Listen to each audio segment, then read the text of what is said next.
all bear with me a moment that we have a fairly weak microphone, so I'll be brief, but I just want to welcome you all here to our tour of the Pine Grove Cemetery tonight. My name is Jeff Barraclough. I am the Director of Operations for the Manchester Historic Association. Before we begin, I just want to give you a little information about who we are.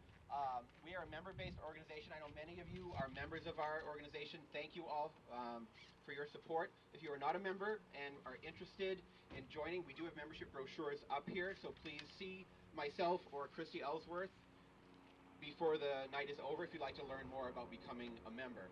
We do many events like this throughout the year. This is a unique event, the first time we've done one partnering with the Majestic Theater.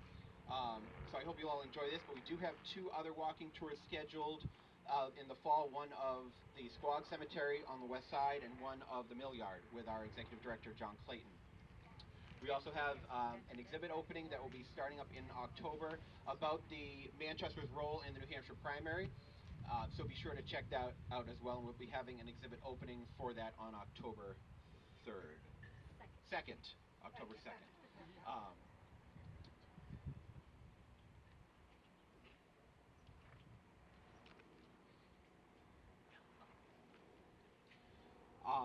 So tonight I'm going to hand this over to Christy Ellsworth. She is our museum educator who has planned this great event.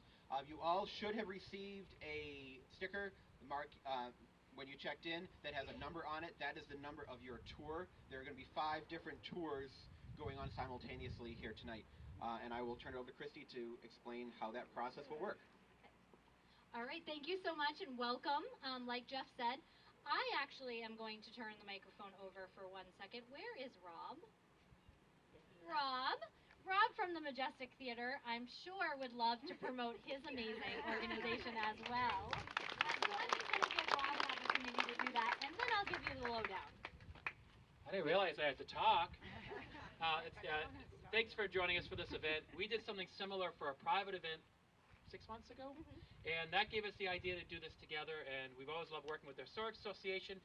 Those of you who have been long-term members probably remember when we used to do partnerships with our theater at St. Marie's. Some of you came to the Vaudeville show and the George M. Cohen show, but we're great to be part of this. You can check us out. We opened a brand new theater 2 years ago on Page Street. If you don't know where Page Street is, it's between Candia Road and Hanover Street. We opened a small 160-seat theater there. Come and check it out. It's cool. And we still do shows all over the place. But we are a full-time community theater. Next season, we're producing 15 shows in 10 months, so we're very busy. And we're about to announce our 29th season next month. So definitely check us out, majestictheater.net, or stop by and we'll give you a tour and say hello. But thanks for coming tonight. You could have asked for a better night, huh? Right. It's not too humid, it's nice and breezy, and the dead have come out to talk to you.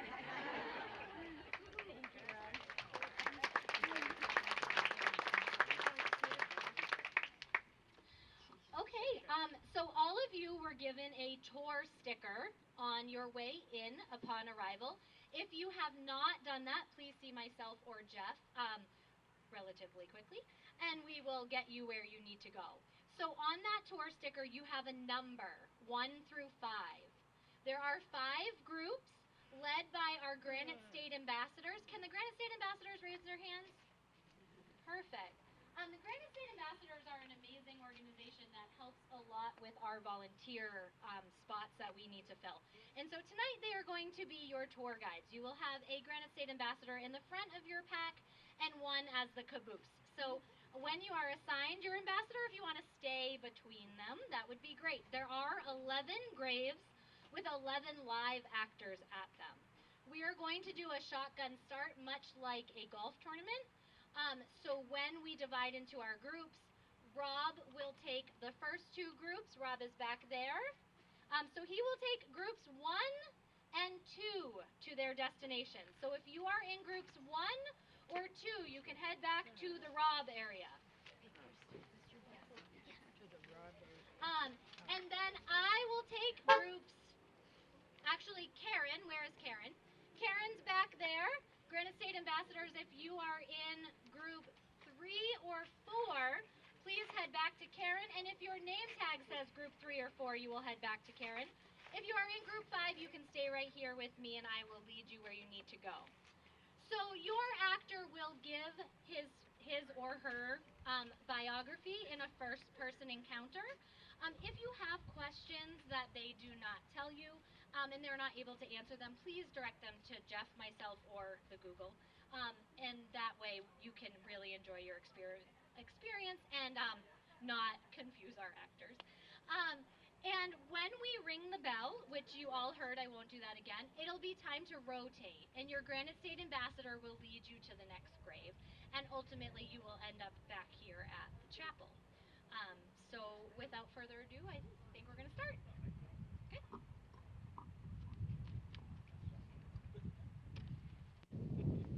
Good evening. I am Nehemiah S. Bean, and I'm credited with being the designer and builder of the Ameskeek steam fire engine. In 1847, I established a connection with the Ameskeek Company's machine shop as overseer of the pattern room.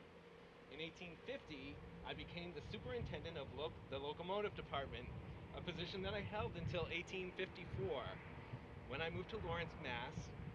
In 1858, I returned to Manchester and resumed my position with the Ameskeek. I was the first constructor of a steam fire engine in New England.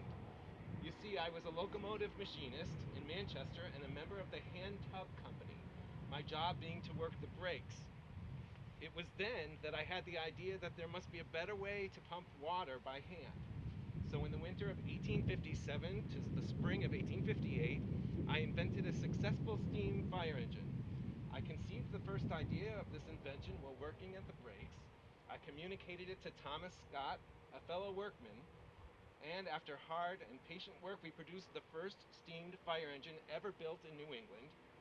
On July 4th, 1859, Ameskeek No. 1, the first steamed fire engine I designed, was put on trial, which after withstanding several very severe tests, was sold to the city of Boston for $3,500. I took out 6 patents on the invention, the second in importance related to the pumps and boilers. I then arranged with the Ameskeek Manufacturing Company for the manufacture of these engines, and for 20 years I superintended the building of some 600 fire engines. These fire engines were sold all over the world, as far away as Japan and South America. After a time, my patents and those of Ameskeek Corporation were finally sold to His Honor Arieas Blood, representing the Ameskeek Locomotive Works, and I retired from my active superintendence. My nephew took my place. For rapidity in getting up and retaining steam, as well as for general excellence in other respects, the Ameskeek Bean engines enjoy a very high reputation. I'm a very large owner of real estate in Manchester and considered one of its oldest, most substantial, and most successful citizens. Known to be of excellent judgment, unflagging industry, and the most thorough integrity. I am master of my business and devote myself to it without reservation. Outside of business, I had little ambition and no desire for notoriety. I aspire to no political office and do not wish to go to the front in public affairs of any kind. I live plainly and quietly, best known in connection with the steam fire engine, which I invented and which has contributed largely to the business, as well to the reputation of Manchester. Oh, thank you. So is one of your fire engines the one that's at the Historic Association? You will have to ask. I believe I the one that's in the mill yard is an example of one of those, yes. Well, it's very beautiful. Thank you. If you would like to just walk around this area, we have to wait until the bell rings before we lead you to the next reenactment. So you got to do this 5 times. That's nothing. Hopefully by the end I'll have a little bit more memorized. So were all your fire engines as pretty as the one at the Yes, and better. I couldn't believe the detail on that. It's amazing. Yeah. Profitable at that experience? No. Yes. What was your worth when you retired after all that? That you will have to Google because I don't know. You don't remember. It's been too long, right? Yes. And it was Manchester where you wanted to be buried? Yes.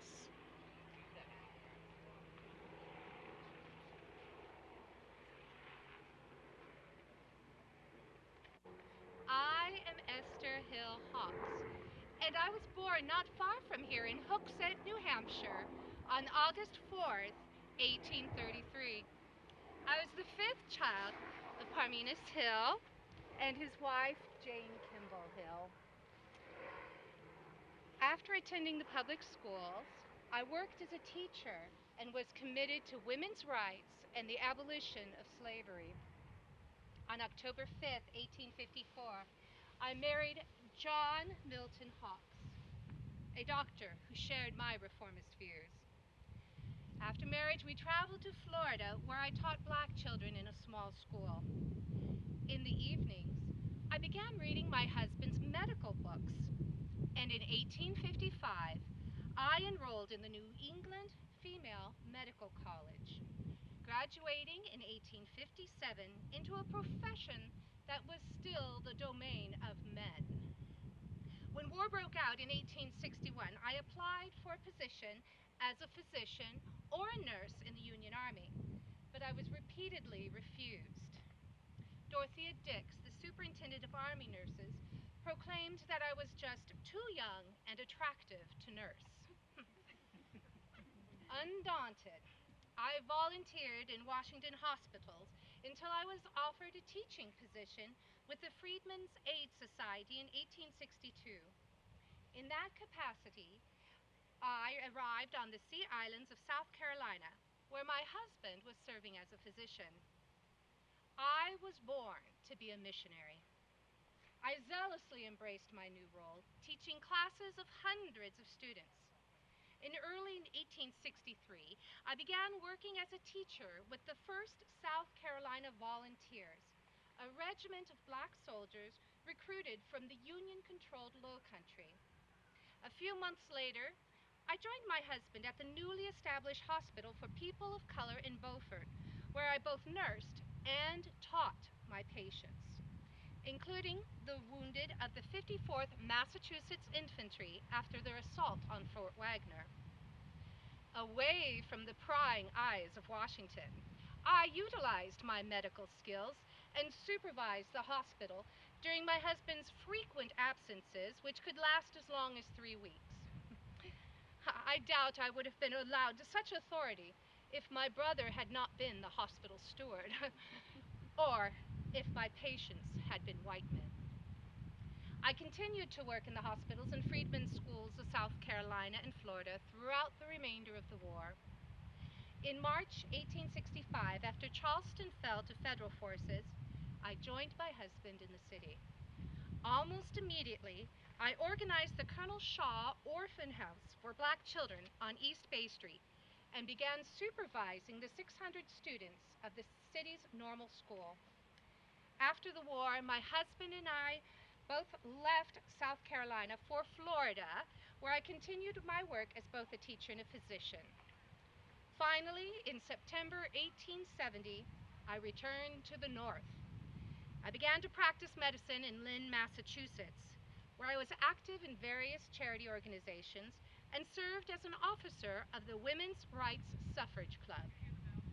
Although I had been denied an official position as a surgeon, my work during the war was not forgotten. In 1899, the New Hampshire Association of Military Surgeons elected me an honorary member. In 1906, after a brief illness, I died at my home in Lynn. Thank you.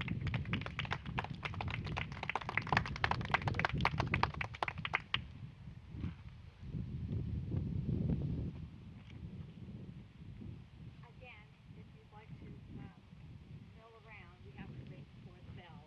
You have to wait for the bell. Yes. Is there any information I could clarify? I don't know enough. How you got started in Manchester if you were in Massachusetts? I was in Lynn, Massachusetts, but I was born in Hooksett. So although my memory is failing me, my assumption is that I wanted to return close to home grounds, which is probably why my parents are now interred with me as well. Who are these two?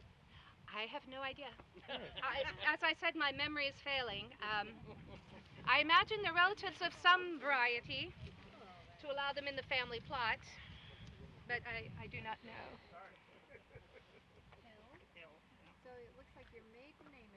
my maiden name was Hill, so these may be, I was the fifth child. Perhaps this is a sibling. Your husband's buried here? I'm Your sorry? husband's buried here? My husband is buried with me, yes. We're both buried here. My husband and I are here. My parents are there, and a brother and a brother's wife, perhaps. I'm not quite sure. Must have happened when I was down south. I don't know. I'm not sure what dates. How many children do you have? I do not know that I have any children. Oh. But again, some of the ladies here may have better memories or information. As you can see, the facts of my own life, I had to refer to notes, so my memory is not what it used to be. Oh. So yes, I'm afraid. Now, when you did all that moving, how did you, was it by horse and buggy, or how did you travel from the Carolinas to Florida and back here? Well, I'm sure it was some combination of buggy and train, perhaps. Ships too.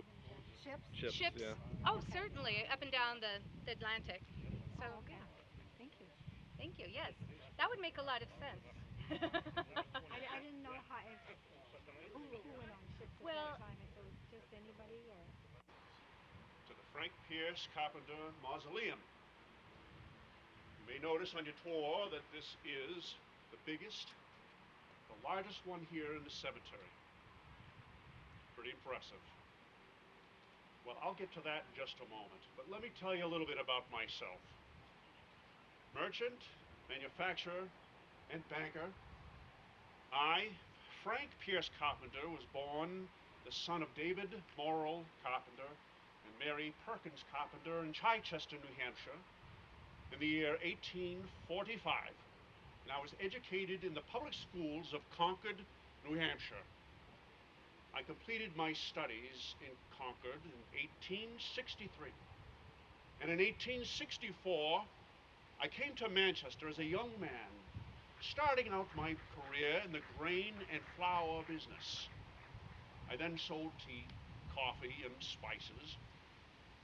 And in 1885, I became the president of the Amherstburg paper mill and the Stark mill.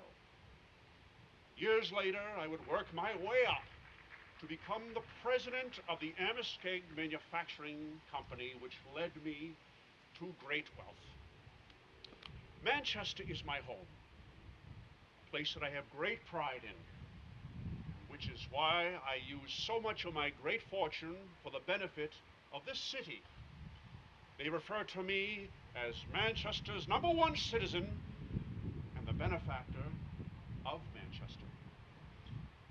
I held many prominent positions in financial realm, including treasurer of the Mechanics Savings Bank, director of the Amherstburg National Bank, director of the New Hampshire Fire Insurance Company, and a member of its finance committee, director of the Amherstburg Manufacturing Company, director of the Boston and Maine Railroad, and federal trustee of the Boston and Maine Stock. I was a very busy man. Despite my busy work and civic life, I still maintained regular attendance at the Franklin Street Congregational Church on Franklin Street in Manchester, New Hampshire, and I was president of its society. I was also chairman of the commission which erected a statue of Franklin Pierce, my namesake, in 1914. Does anyone know where that statue may be? It is on the Capitol grounds in Concord, New Hampshire. Dartmouth College even awarded me an honorary degree in 1915. It has always been my belief that every city should have a library, which is why I offered to construct a public library building in the memory of my beloved wife, Eleanora Blood Carpenter, who passed on in 1910. We opened the Carpenter Memorial Library on Pine Street on November 18th, 1914. It's nice to see the community enjoying this beautiful building over 100 years later. I was also happy to give a gift of the Manchester Historic Association building located to the south of the City Library building I donated in memory of Eleanora. I also contributed to the YMCA and the YWCA buildings. My mausoleum is the largest in the cemetery and was built in 1912. One section of it weighed 18 tons.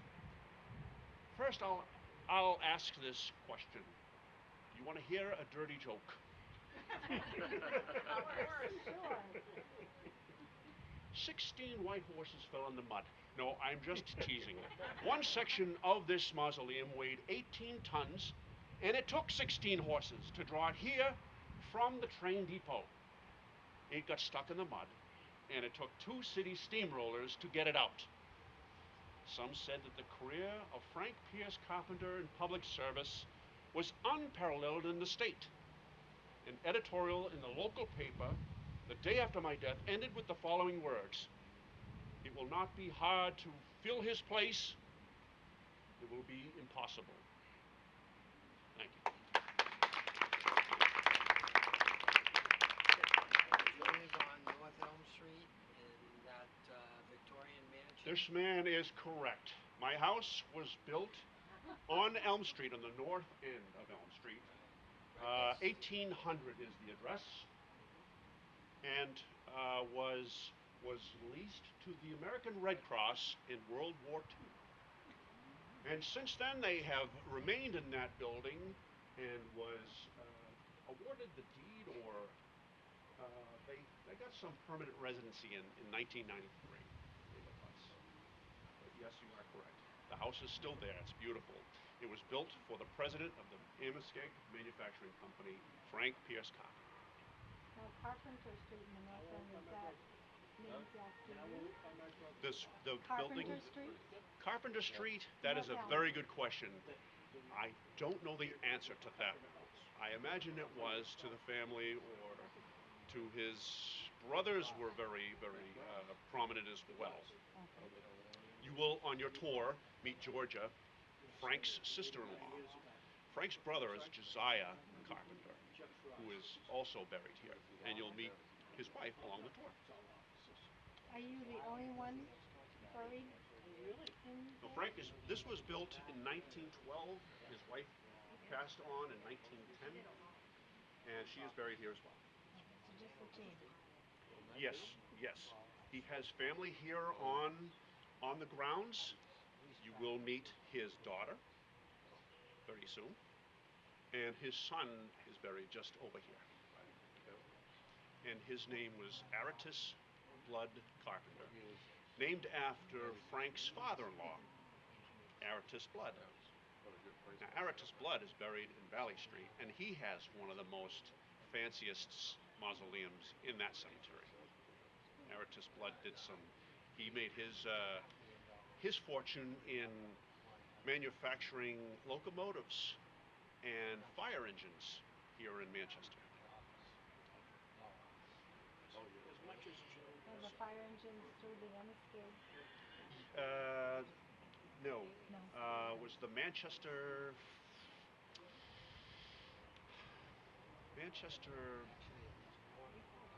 locomotive company, something along that line. I'm afraid I don't know that exact answer. How many people are there? There are two. Thank you. Yes, Eleonora.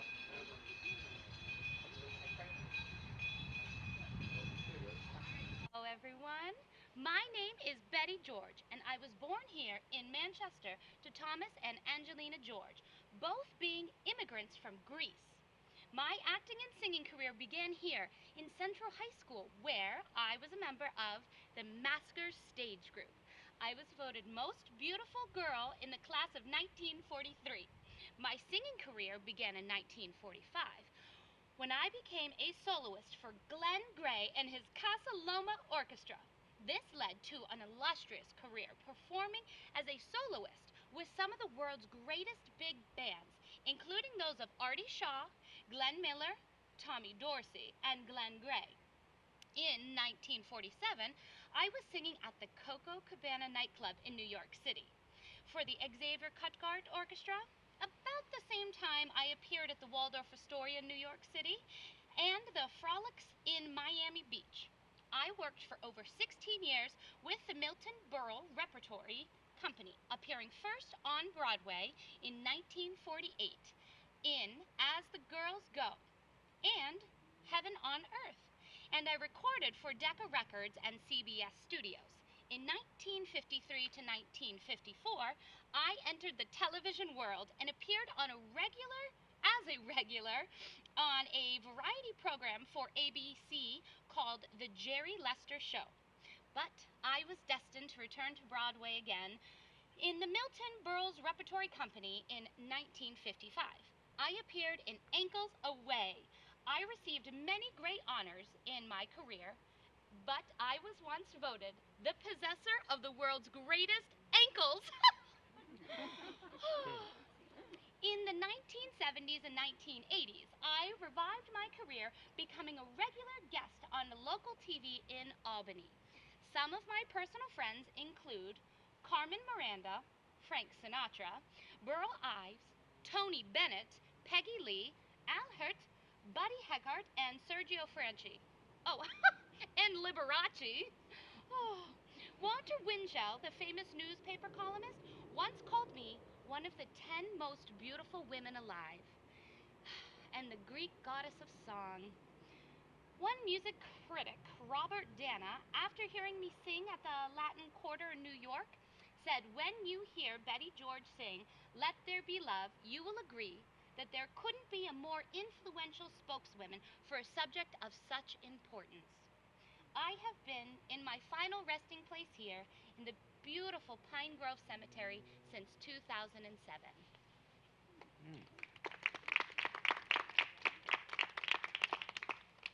How old were you when you passed on? I believe I was 80 years old. It was so long ago, I can't remember. I also performed in the variety show with my dog Moo, and we did a wonderfully, very funny bit about his name.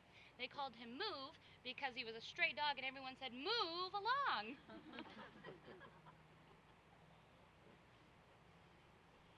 Do you have any other relatives buried? My father and my mother are right here. Okay. Were you ever married? I was not. I died alone. But why would you need a man when you have a dog as amazing as Moo? He's actually buried with me. Is he really? And if you notice, I have a star. Yeah, you do. Did you have one in Hollywood, too? I don't have one in Hollywood, but I was mostly known for my Broadway work for singing. It was a beautiful time. I lived my best life and I lived my dream. Now you said you were Greek? Yes, yeah, both of my parents immigrated from Greece. And did you ever go to Greece? I did not. I was mostly traveling in the country, as I am led to believe, for my career. I have to double check. And it's been a long time since I've passed. It's hard to remember things. Gets a little foggy. Now, your hair, is that how you would have had it at one of your performances? I wore it all different ways. I wore them in soft curls. I wore them in victory rolls. I wore it shorter, a little bit longer. As I got older, I loosened up the look and just kind of did loose, soft hair. Thank you. Thank you so much. Yeah. Enjoy the rest of your walk. Thanks. Bye.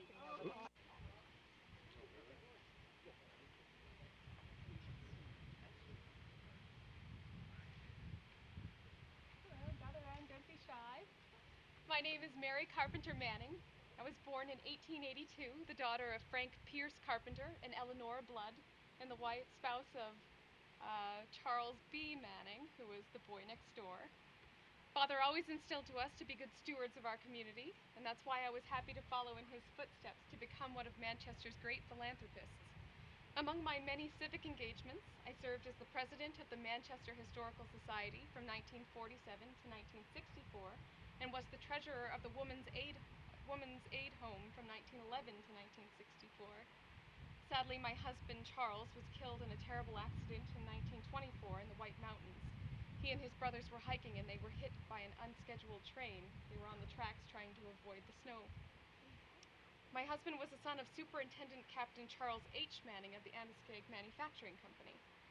In 1957, I donated my beautiful estate on Clark and Elm Street, then called the Brook, to the Franklin Street Congregational Church. The Brookside Congregational Church was built on the property, and my house was now part of the church complex. It's used as an office space and meeting space to this day. Many say we could stand here and talk for hours about the great work that I've done, when people referred to me as a beautiful woman whose charity and compassion were bountiful. One of the nicest tributes ever paid me was by my gardener, who I employed for 43 years. He once told me, "Mrs. Manning, you mind other people's business more than anyone I ever saw in my life." My daughter Priscilla Manning Sullivan helped carry on our philanthropic vision when she inherited the Carpenter house upon her grandfather, my father's death, in 1938. She offered it for use to the Red Cross during the World War II. That organization moved in 1941. If there was ever a contest to choose the nicest person who ever lived in Manchester, many say that I would win hands down. Well, I don't know about that, but I did try to help wherever I could. And thank you very much for coming to visit me this evening. This is me here, and Charles and my two children.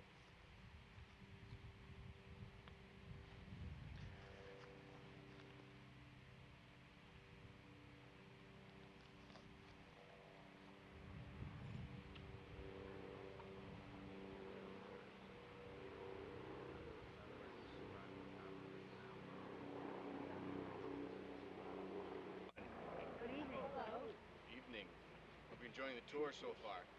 Yes, we are. My name is Michael J. Healey. I was the Chief of Police of Manchester. I was born in County Kerry, Ireland on March 3rd, 1857. I came to America at the age of 6 with my parents. We lived at 78th Street in Manchester's west side. In 1888, I was elected first as member of the police department with the rank of sergeant. 4 years later, I was chosen as Manchester's police marshal, and then 4 years after that, they changed the title to chief. It's a position that I held for 43 years. My first official act on becoming chief in 1896 was to fire all men of 50 years or older. In 1897, I banned Saturday night soirees after all they were indeed disgraceful affairs. And in 1899, I banned singing Annie Rooney in theaters on Sunday, as it was not a sacred song. It was in 1911 that I ordered lighting in all the theaters, as there was too much hanky-panky in the darkness. In 1912, I declared the turkey trot, walrus wriggles, the bunny hop dances as a menace to morals of young people. And in 1919, when Prohibition went into effect, I declared that I would make Manchester as dry as a desert. And I meant every word of it. I turned my dry squad of policemen loose on the city of Manchester for years. Unfortunately, they broke every law in the books in order to make arrests for the possession of booze, but we got the job done. I became nationally famous when I introduced the Healey system to control illicit liquor problem. All saloon keepers were required to report in person at police headquarters once a month and pay a fine of $100. This resulted in a drop from over 500 to less than 100 saloons in Manchester. I took a leading part in the New Hampshire Police Chiefs Association and the International Association of Police Chiefs. John Clayton, who I am told is a columnist from the Manchester Union Leader, later called me Manchester's answer to Joseph Stalin. In 1922, I accepted a $2,500 bribe from the Amoskeag Manufacturing Company, somebody who was very supportive of my career. But these facts were just brought out recently. I feel that cabarets are disseminators of social poison. So just before my death in 1937, I outlawed music in restaurants and lounges. That's my story. Were you? Apparently, I was not very popular at all. Manchester did not like me. And I actually turned it into somewhat of a disgrace to some degree, I guess. I drank the beer and the liquor that I stole. Confiscated, I'm sorry. Did you have a family? Or Yeah, I was married twice. I had at least one kid. They both passed before I did. I don't know how I died yet. Alcohol poisoning. I seem to find that information on this Google thing. Citizens. So I'm amazed that you're able to stay in your position for 43 years. Well, like I said, the Amoskeag Manufacturing Company was a very big supporter of mine So that's for some reason or another. So there was a relationship there that I think had something that probably had a lot to do with it. Being as big as they were. Yeah, I fired hundreds of people in my career, so certainly didn't make any friends at work. And I was apparently a hypocrite, drinking all the booze and liquor that I confiscated. Yeah, I'm sure there's a few other things that would come out of the wash if you dug deep enough. What happened to your first place? Got sick of me, probably. Alcohol poisoning? Probably that too.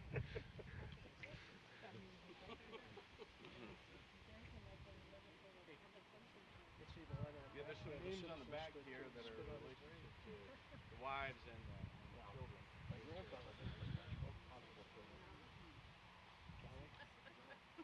I'm not sure. Some of the dates are kind of weird how they work out when you read them.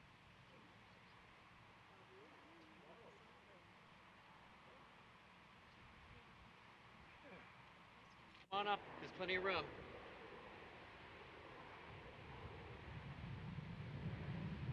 It's a pleasure to meet you all. Nice to meet you. I'm Alonzo Elliott, but my friends call me Zoe. So make sure you call me Zoe. I was born in Manchester, New Hampshire on May 25th, 1891, and I was educated at St. Paul's School up in Concord, and then over to Phillips Academy in Andover, Massachusetts. I went on to Yale University and Cambridge University and Columbia Law School. Impressed? I also studied music privately with Nadia Boulanger and, of course, Leonard Bernstein. Yeah, thank you.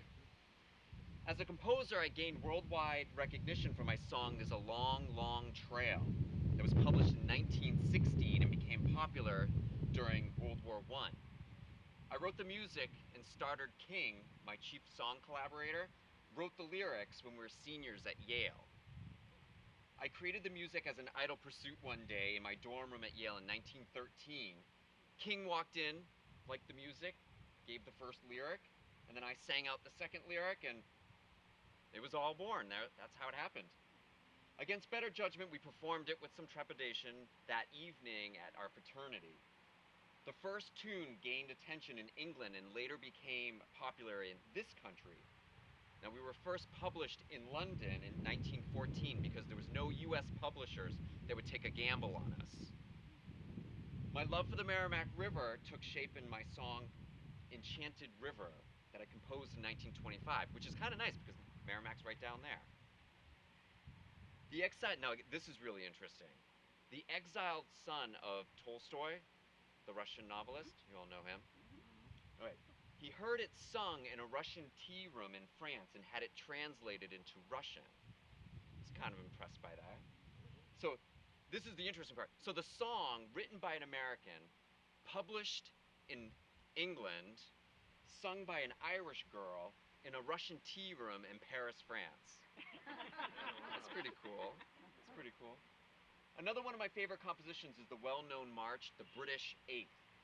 It was written in tribute to General Bernard Montgomery and the Eighth Army and was copyrighted in 1943 for publishing in 1944. I later composed the Eighth Army March during World War II for British General Bernard Montgomery and a march for the United States Academy in Annapolis. As a writer, I once composed an article in the background of the American Civil War song, John Brown's Body. It goes something like this. John Brown's body lies a-moldering in his grave. You recognize that tune? Yeah. Yep. It was sung to the melody, which later became more popular as the Battle Hymn of the Republic. The article purported to show that John Brown of the song was a soldier in Boston and not the famous abolitionist by the same name. Okay? And if that wasn't enough, I even composed a few operas. The first was El Chavite, and at the time of my death, I was this close to completing my second opera, Billy the Kid. And there's a song from that I'm dying for you to hear. It's called She Died a Very Sudden from Eatin' Plum Puddin'.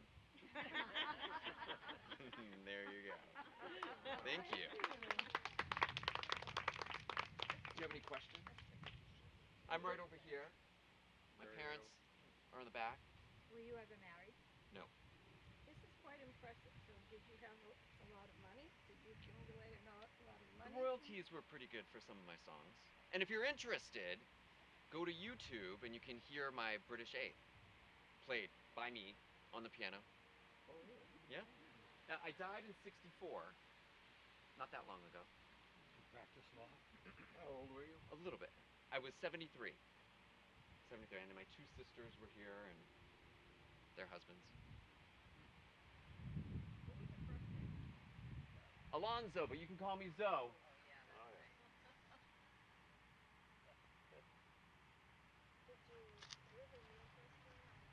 Not really much. I was born here and went to school, but then I saw the world.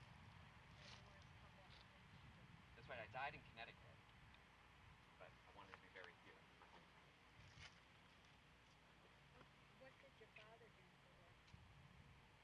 Really good question. I'm not really I sure. didn't know if there was any relation to No. There's two T's up there. Oh yeah, that's right. They stole our name. That's Elliott. They did. Yeah, Elliott's got one. Right, so good evening, everyone. Good evening. I am Byron Chandler. My father, George Byron Chandler, was president of the Amoskeag Bank and director of numerous other companies. Well, they say that I'm a less respectable sort because after I was left a fortune in my mother and father's wills. At 23 years old, I was a New York playboy, known along Broadway as the $1 Million Kid, invading Broadway with $1 million that I inherited from my father. I spent lavishly on cast members and also backed two shows, Miss Molly May and Betsy. I put my fortunes to good use, spending the rest of my life marrying chorus girls and actresses. I was married 4 times. Well, at least those are the ones that are officially on the books. There could have been many more. Who's counting anyway, huh? In 1900, I owned one of the very first automobiles in Manchester. In 1905, I was arrested and convicted for speeding down Elm Street. 3 of the most influential people in town even testified against me. My car was very important to me, and I didn't get out of the way for anyone. In 1907, I pulled my car in front of a trolley car down in Boston. I refused to move it. They can wait, you know. In 1908, my desire to travel on my fortunes. Should I wait, or can you guys hear me? You can hear me, okay, good. In 1908, my desire to travel on my fortunes allowed me to sail to Europe. I packed very lightly, and I only sailed with 17 trunks. And I left my wife at home. Oh, what a life I lead, huh? Oh, and by the way, all those breach of promise lawsuits, baseless. Oh, my dad wanted to make sure that you knew that the Chandler Monument here is said to represent a 5-sided corner of Westminster Abbey. So you're welcome to walk around. Actually, my name's on the other side, and my parents are on the other side as well. But I figured the road was here, the sun's shining this way. But you're welcome to walk around and see our monument here, and see the 5 sides for yourself. Thank you, everybody. Do you know if your monument is the tallest one in the cemetery? I do not know, but it certainly is a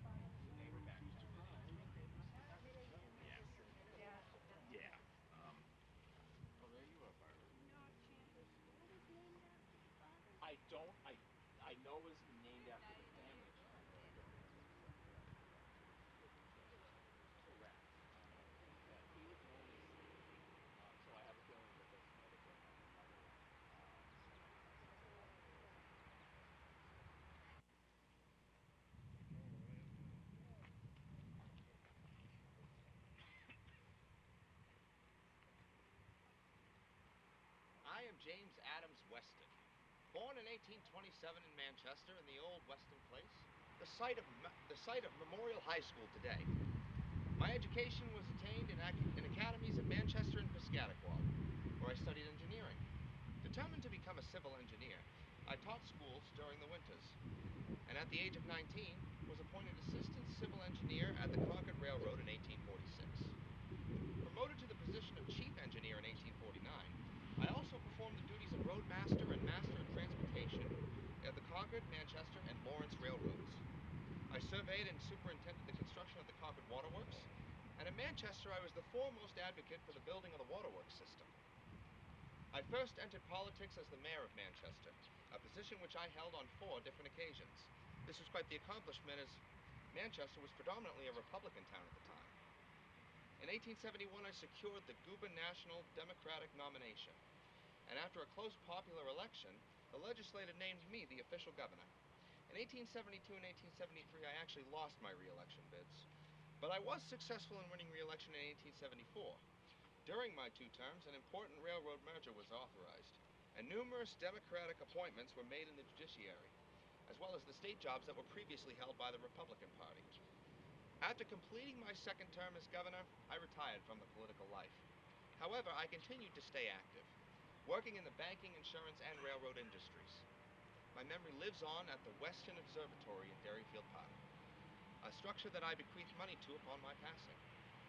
I am humbled by the text that was written after my death in 1895. One of the dearest ambitions in the heart of Mr. Weston was the desire for the prosperity of Manchester, and no man labored more zealously to secure this end than he.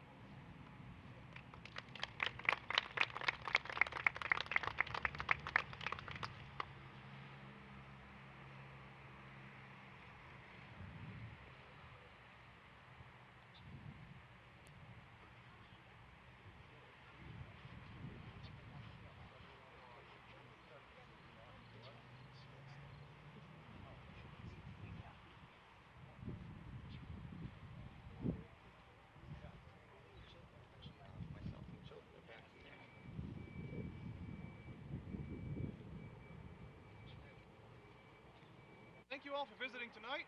My name is Cheney.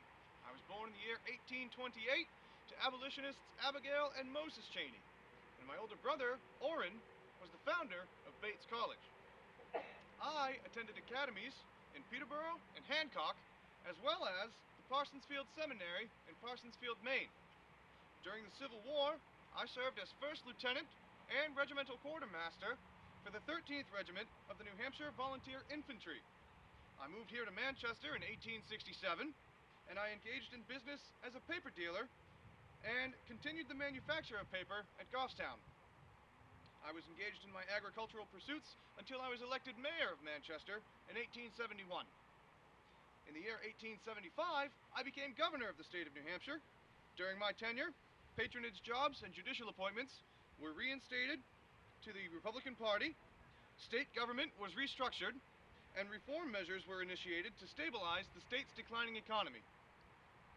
I was appointed as a Republican to the United States Senate to fill the vacancy caused by the death of Austin F. Pike, and I served from November 24th of 1886 to June 14th of 1887, when a successor was elected and qualified. I was not a candidate for the election to fill the vacancy, and I resumed my former manufacturing pursuits, as well as serving as the envoy extraordinaire to Switzerland until the year 1901, when I died at the age of 73.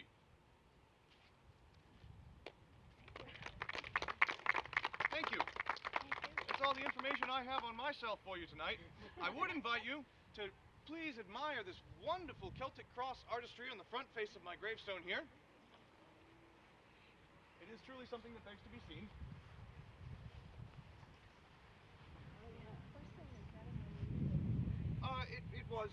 It was an unusual name. I got the feeling that my parents just could not decide. Could not agree on anything, and so they decided it only made sense. I am what I am. I am a person. But I'm a great fan of this intricate Celtic crosswork here. It's a lovely family piece.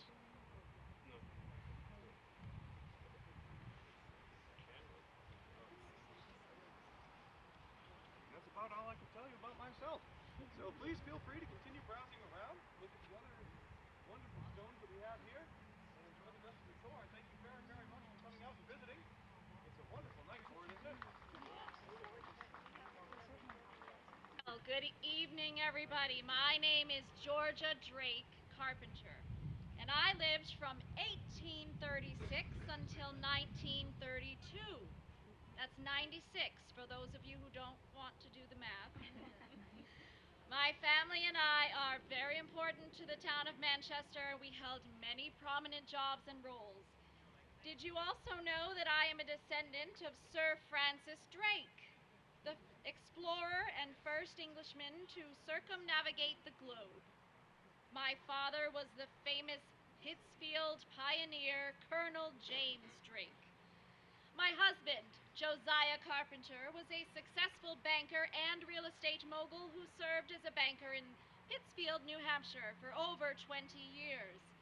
This led us to leave many gifts to the towns of Pittsfield and Manchester that are still appreciated to this day. The Josiah Carpenter Library was erected in 1901 in time for Pittsfield's first Old Home Week. This neoclassic building, designed by William A. Butterfield, was our gift to the town of Pittsfield. I grew up in the home 2 buildings to the east of that library. My husband was a brother to Charles H. Carpenter. He had served as a cashier in the Pittsfield Bank and subsequently made a fortune in the banking business here in Manchester. Frank P. Carpenter, just down the way, was also Josiah's brother. He was Manchester's greatest philanthropist, donating the public library in memory of his wife and the historic association building. Following in a long tradition of philanthropy, Josiah and I gave a stone parish house and a beautiful stained glass window to the Grace Episcopal Church right downtown. It was in memory of our daughter, Georgia Garish. It was completed in 1913. This was on land just west of the original plot. It was designed by Cram, Goodhue, and Ferguson of Boston and matched the Gothic style of the church. However, Josiah was not the only one with successful siblings. My own brother once served as the president of the Shell Oil Company. Thank you very much. Please come up and see. It's a beautiful building. I've noticed the only name on the whole monument is Carpenter. Neither Mary or Josiah's name are anywhere on the outside or anywhere on the inside that I can see. So it's very... And is it just the 2 of them? I believe it's just Mary and Josiah. Yes, there's 2 cribs inside.